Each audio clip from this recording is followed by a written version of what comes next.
Hi, Elder Elsie.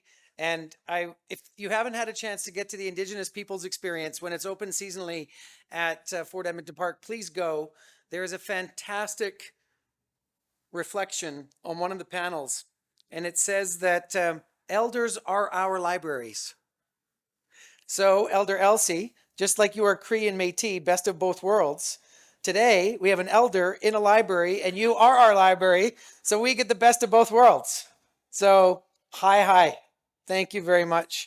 I want to acknowledge our guests, and then I have a few remarks, and then we'll bring people up. My colleague and friend, you know her from Canada AM. You know her from her time in the federal parliament, the Minister of Women and Gender Equality and Youth, my friend and colleague, the Honourable Marcy Ian. We are joined also by Tanya Furr, who is the Parliamentary Secretary to the Minister of Status of Women here in the Government of Alberta, and our friend and local champion for people who sometimes don't have their own voice, Rob Yeager, President and CEO of the United Way. And of course, we are here in the award-winning Edmonton Public Library, our host today. So would you give a round of applause for everyone who's with us today?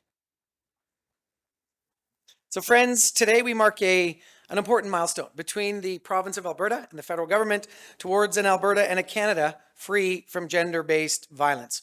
Aujourd'hui, nous marquons une étape importante entre la province de l'Alberta et le gouvernement fédéral en vue d'un Alberta et d'un Canada sans violence fondée sur le genre.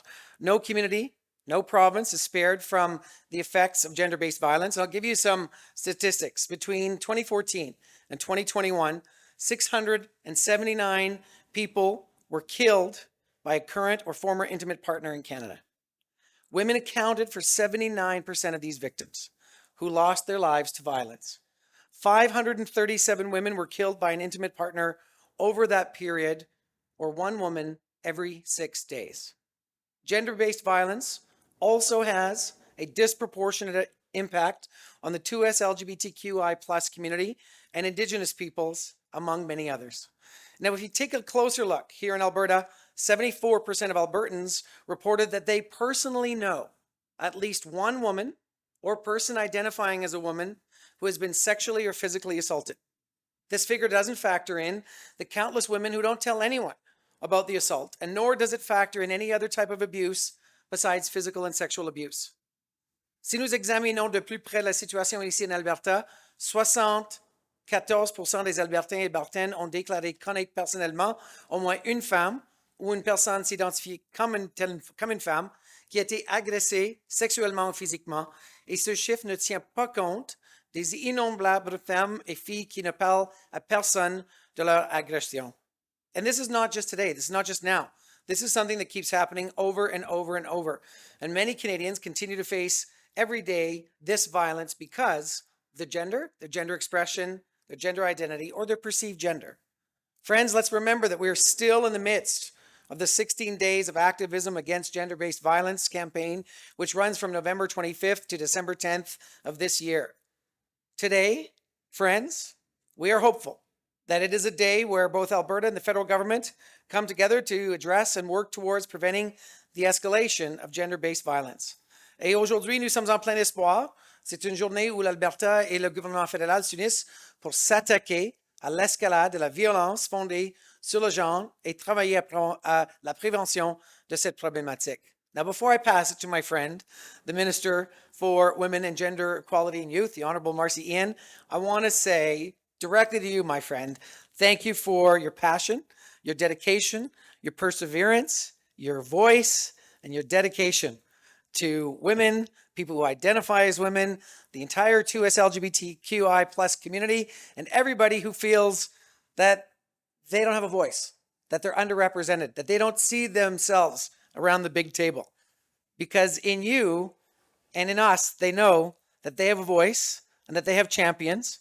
And so without further ado, please welcome to the podium, not just an ally, a real champion, the Minister of Women and Gender Equality and Youth, the Honourable Marcy Ian.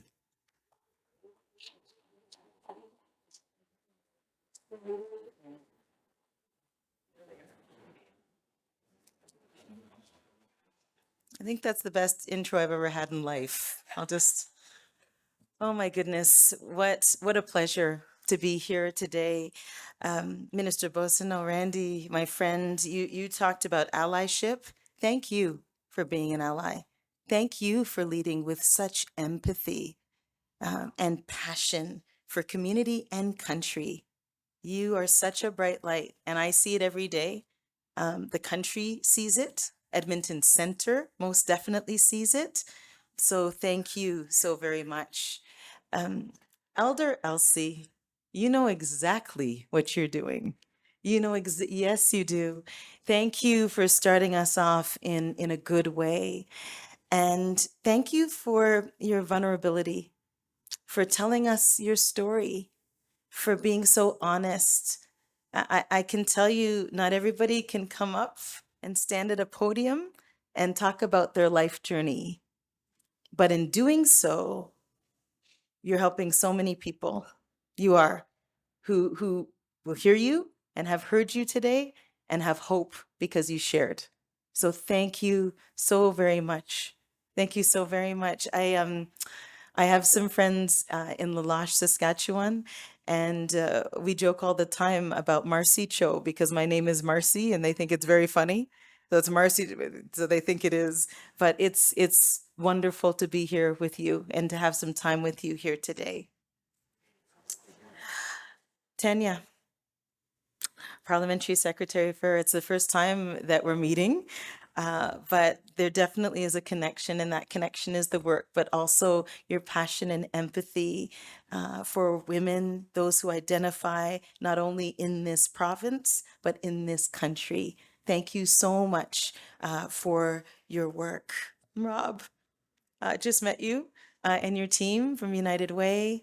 We had a short conversation, but the work on the front lines is not easy. It's necessary. But thank you for every single thing that you do every day. Um, your heart is obviously in it, but thank you for putting people first and seeing people for who they are. So you have just wrapped up Family Violence Prevention Month here in Alberta. And as we do this, we reminded, and Randy listed all of the numbers and the stats so well. They are grim. That reminded us that gender-based violence is an ongoing issue in this province and right across this country. It takes a physical, psychological, economic toll on survivors, on children, on anyone who supports them. True and lasting gender equality is only possible when women, when girls, and gender diverse people are safe. They are safe in their workplaces. They are safe on their campuses. They are safe in communities. They are safe in their homes. Many organizations providing gender-based violence-related supports and services reported a spike in the severity of incidents since the start of the COVID-19 pandemic. In 2021 alone, 49% of shelters saw a reported increase in the number of crisis calls that they received. In Alberta, the surge continues as several crisis hotlines reported a 50% or higher increase in calls from 2021 to 2022. So as Minister for Women and Gender Equality and Youth, I have heard from survivors of gender-based violence in communities right across our country. And I have to tell you that the stories are horrifying.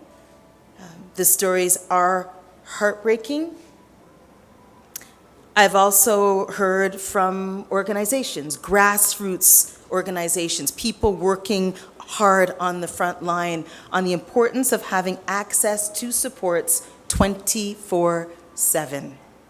If someone needs to make a call and it's 3 o'clock in the morning or it's 5 o'clock in the morning, it is important that when someone needs help, there is someone there to listen on the other end of a line or a text and act.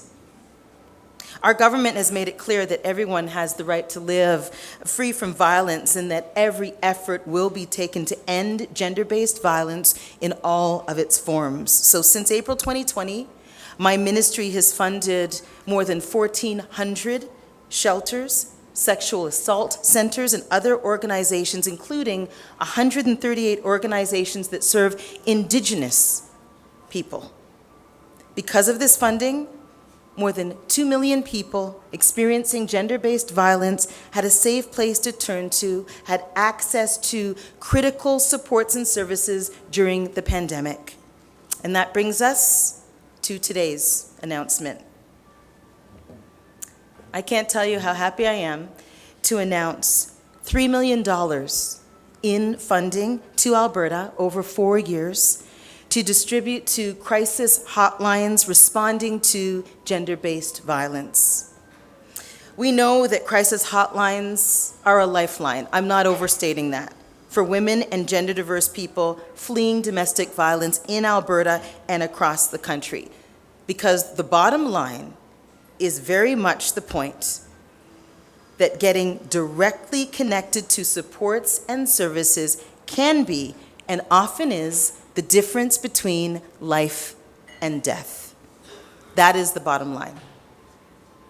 When we saw the spike in the amount of calls received and the rising rates of gender-based violence, we put forward $30 million in last year's federal budget to get help, because provinces said they needed it. Get help to provinces, and I am so proud to be here in Alberta to deliver on that commitment. We're in the process of finalizing bilateral agreements with other provinces and territories right across the country to get funding into the hands of service providers, funding that will help offer more robust services, resources, and to support those who need it most. Our government will always stand alongside survivors and collaborate with local leaders. And while no singular person, no government or organization can achieve success alone to end gender-based violence, the fact of the matter is we must and are, as evidenced here, work together.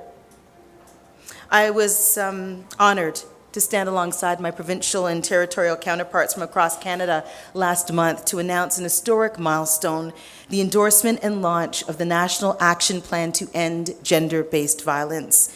This endorsement was a concrete step forward to fulfilling a long-standing commitment of the federal, provincial, and territorial governments to work together towards a Canada free of gender-based violence, a Canada that supports victims, a Canada that supports survivors and their families from coast to coast to coast. The National Action Plan sets a framework for anyone facing gender-based violence to have reliable and timely access to protection and services no matter where they live. And today's announcement on crisis hotlines complements and also supports the implementation of this work. Before closing, I'd like to remind everybody here that December 5th was International Volunteer Day.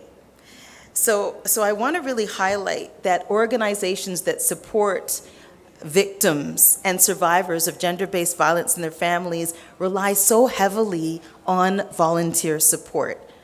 So putting out the ask,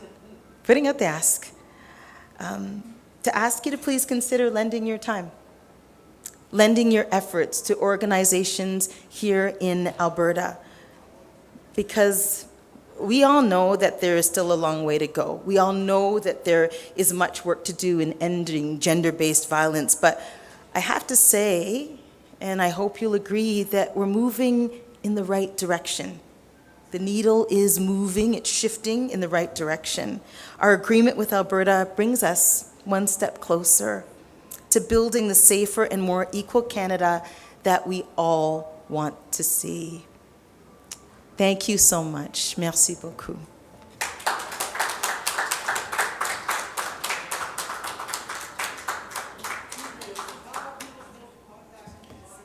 Well, thanks very much, Marcy. Minister Ian, really appreciate your remarks this morning and for coming from Toronto to share that great announcement with us. It's a big country, and we appreciate when we have colleague ministers from around the country in our province and in our capital city.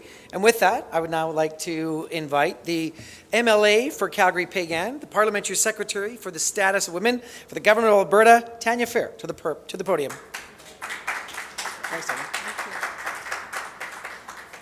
Good morning, everyone. Thank you all for being here today, and so wonderful to meet Minister Ian and Minister Boissonnault. Thank you so much, Elder, for the blessing this morning. So gender-based violence, as we know, can occur at any time and in any place.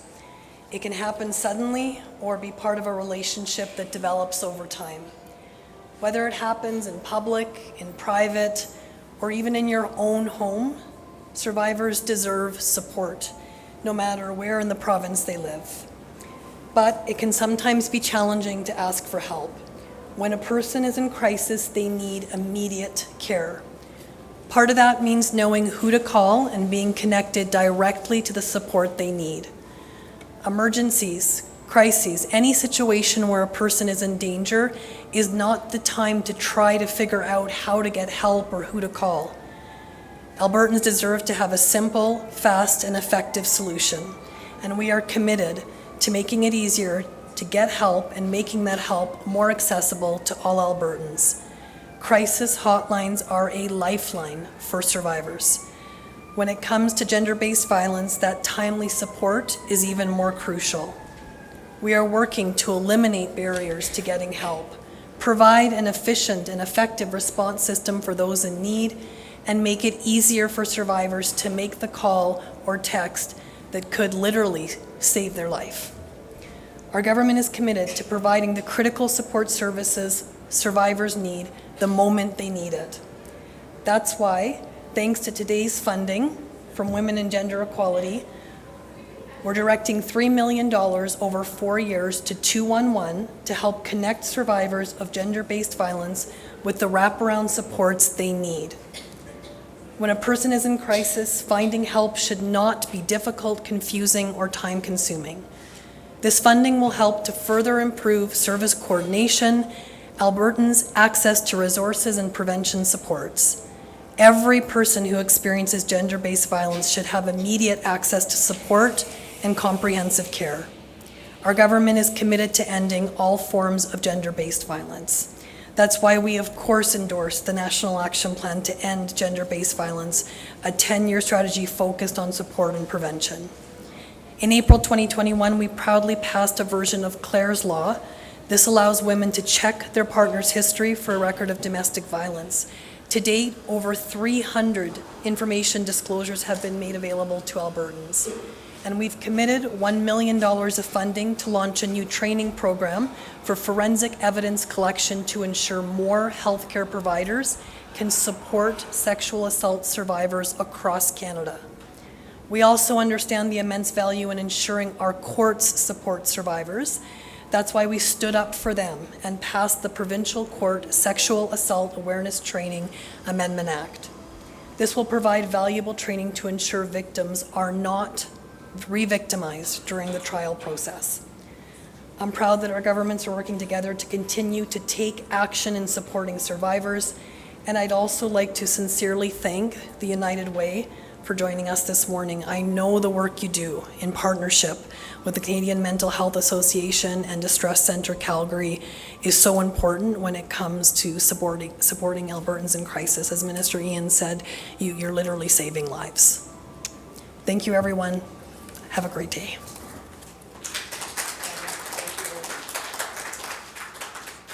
I know how hard parliamentary secretaries work because I was one once. A long time ago, almost back when I had hair, but maybe not that long ago. Elder Elsie upgraded me to an elder earlier today, so maybe I'm on my way. Look, it takes a village to do this work, and as Minister Ian and Parliamentary Secretary Furr said, the work doesn't happen without partners on the ground, and I can see some people that I know do this work on the ground through their masks, and I know because I did work with them before, and I want to shout out to Jan Reimer and the Alberta Council of Women's Shelters. Thank you for your solidarity. Thank you for your voice. Thank you for your activism. Let's give Jan and her whole team, her whole ecosystem, a round of applause. Jan, thank you. Another key leading organization that literally powers organizations because it gives them money and support and training is the United Way, and they have raised $25 million this year to support people in the capital region. And so for the United Way's perspective on today's announcement, I would like to bring to the podium the President and CEO of United Way, Rob Yeager.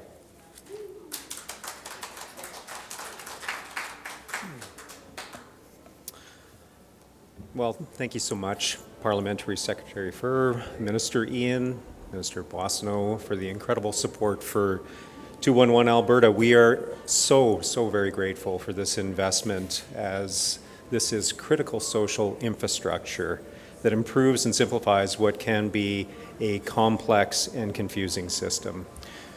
211 is an initiative of the United Way of the Alberta Capital Region in partnership with the Canadian Mental Health Association Edmonton, the Distress Centre Calgary, that helps Albertans find the right resource or service for whatever issue it is that they need to deal with at the right time.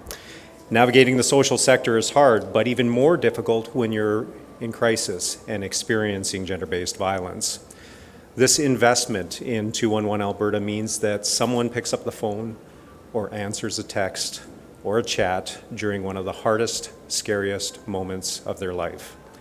A caring and compassionate expert will be there to help. No matter the time, no matter the place, no matter the language.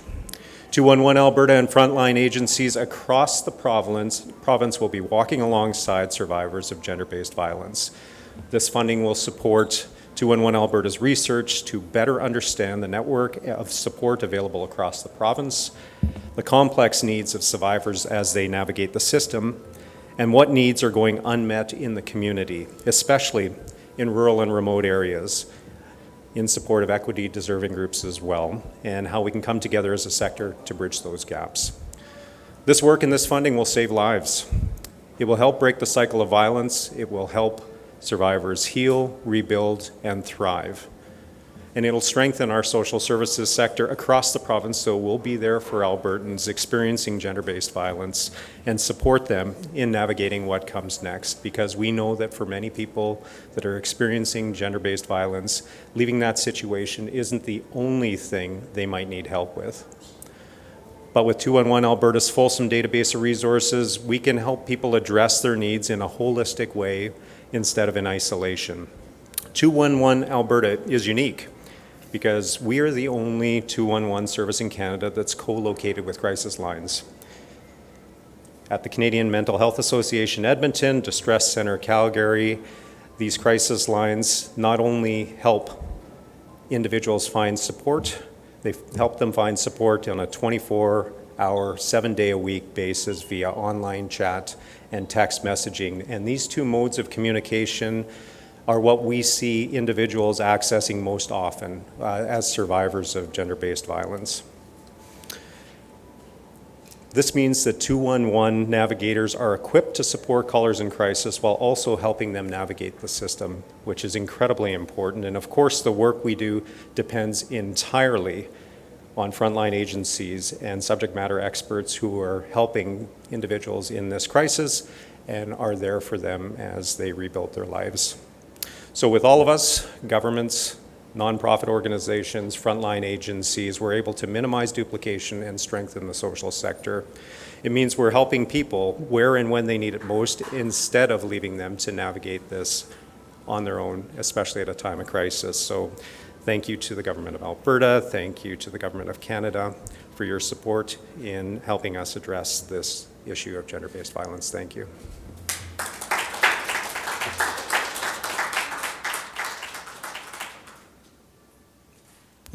I was waiting for the MC to keep the thing rolling here. Back on duty, everyone. Folks, we're going to do two things now. We're going to take media questions. Hanan's going to come up and be the press sec, do that job. And then we'll have a photo moment. So we'll have the speakers come up for a photo. And if there's any organizations that want to join us, they certainly can. So Hanan, over to you.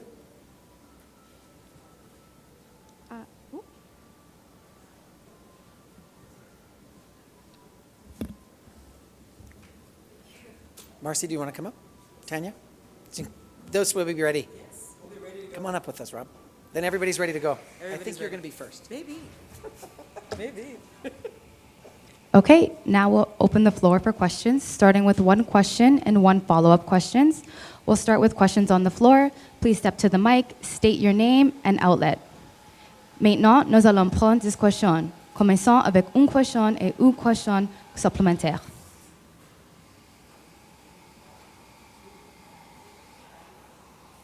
That means we answered all the questions. Or they're taking it off from the news release. Okay, no questions from the floor. No questions in the queue. So I'm going to go ahead and close today's media avail. Thank you. No questions online?